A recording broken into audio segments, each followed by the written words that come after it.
Yo guys, what's up? It's OGXRAYZ and welcome back to another video. So today we're going to be talking about the biggest performance upgrades that the Nintendo Switch 2 has received on older games. So we're not talking about Switch 2 exclusive games that obviously are going to perform and look better than Switch 1 games. So we're talking about those free updates that older games got that make those games play a lot easier. So we're not going to include some games on here because they are either paid, like Kirby Forgotten Lands is going to have a paid kind of update. The Legend of Zelda Breath of the Wild, the Legend of Zelda Tears of the Kingdom, any game that kind of has a pay to upgrade, we're not going to cover here, even though those were pretty big improvements to those games. But we're going to focus mostly on maybe those old games that you had in your collection that you stopped playing, or maybe that you just haven't played in a while and they have enormous performance boost. So we're going to go over as many of these as I can, mostly the ones that were the most shocking game-changing performance updates, so that you guys can go back and maybe try out those games, or if you want, go and buy those games used so that you can play these games even better on your Switch too. So let's go ahead and jump into it. If you guys enjoyed the video, drop a like. If you're new, make sure to subscribe with notifications on so you don't miss a single upload. And if you want to support the channel directly, then make sure to check out my sponsors, Control Freak and Aim Controller. I use them every single time that I play. Code OGXRAYZ gets you a discount, link down below to both of them. And then if you guys want to see even more content from me, I have more over on Instagram at OGXRAYZ and Twitter at OGXRAYZ, along with TikTok if that is your preferred platform at the OGXRAYZ. Link down below. Give me a follow over there. Anyways, with that said, let's jump in and talk about which one of these games saw the biggest performance updates. All right, so we're going to go actually through a bunch of other ones. Some of these are pretty small ones. Some of these are pretty huge. So we'll talk about what exactly those changes are. But we'll start off with number one, Batman Arkham Knight. Now, Digital Foundry actually did a report on a lot of these games. A lot of these are kind of going across different sources and stuff like that, so we're going to go over what they said specifically. We'll do little excerpts for them here so you guys just get a general idea if it's like enough of an update for you to go back and play it. But starting with Batman Arkham Knight, Digital Foundry actually reported that it actually runs at a smooth and locked 30 frames per second. It actually eliminated all the stutters that made the original Switch version almost unplayable. So if you're someone who has been wanting to play Arkham Knight, or maybe you already played it in the past and you're thinking about replaying it, or maybe you bought it on the Switch 1 and were like, God, this thing runs like crap. Well, now you can actually go back and have a smooth gameplay experience, which is kind of nice. All right, so number two, this was another free update that they did, and it was actually for Pokemon Scarlet and Violet. So I think that everyone already covered that, so really no need to mention it, but Pokemon Scarlet and Violet did get an enormous update that literally made the game playable. That game was like so much popping in, it had performance issues, a lot of frame rate drops, and so now that's pretty much gone. So it was one of the most criticized titles on the Switch 2, and now it runs at a locked 60 frames per second. It's got better visuals, it's got reduced pop-in, it's got faster loading. It's essentially a quote light remaster, as esports heaven so beautifully put it. All right, so the next one, Super Mario 3D World and also Bowser's Fury.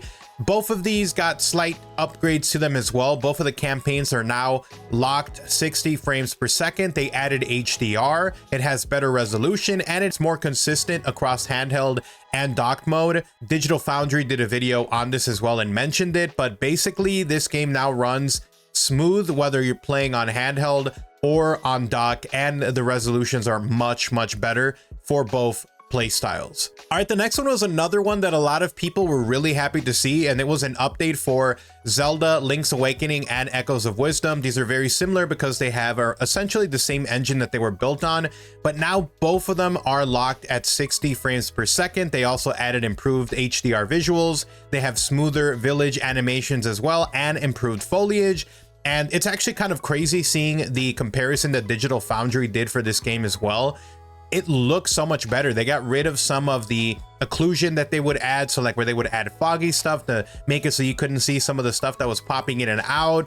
It just looks better, it runs better. For a lot of people, those frame rate drops were enough to kind of prevent them from wanting to really play and finish these games or invest a lot of time into it. I personally beat both of these games, so that the issues weren't so huge that it stopped me from playing, but it is going to be kind of nice that I can go back and play these games, and it'll be an even better experience than the first time that I had it. So if you haven't played any of these games, either one of these two, definitely pick them up. I was able to get Link's Awakening for $40 physical from Nintendo recently, so I'm going to be replaying that as well. All right, so the next one is Super Mario Odyssey. This one also got a lot of love with that free update. They added HDR, it has better, sharper visuals. They added game share support as well, and there's actually snappier motion controls.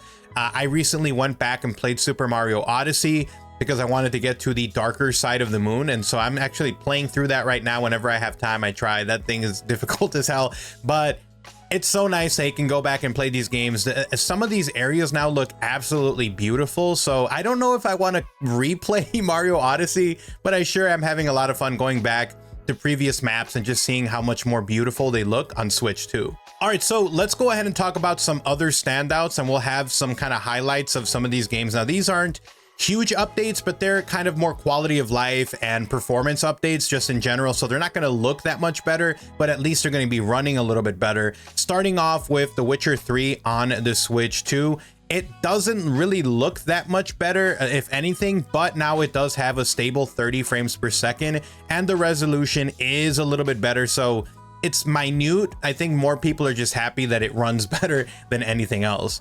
All right, so same thing with Super Mario Bros. Ultimate. It has dramatically faster load times, and it does eliminate the slowdown with having 8 players climber matches. So I'm happy that they did improve the performance when it comes to that as well, but just the faster load times are actually kind of insane. Same thing with Bayonetta, not really a huge update, but it now does run at 60 frames per second, Bayonetta 3. So that also super awesome. A game that I really enjoyed, which is another highlight I think that not enough people played, Dragon Quest Builders 2 has a rock solid 60 frames per second.